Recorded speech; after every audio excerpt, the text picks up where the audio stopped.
How's it going, guys? Welcome back to the channel. For those who are new, my name is Ace, and in this one we are going to be doing another fun creative photography hacks video, and I'm going to show you how to get some really cool images just like the ones you saw, simply using the flashlight either on your phone or just a standalone flashlight. So without further ado, let's go ahead and get this video underway.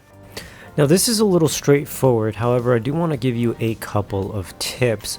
One of them is to get the best results. As you can see, I was moving the flashlight around quite a bit to get the flare that I wanted.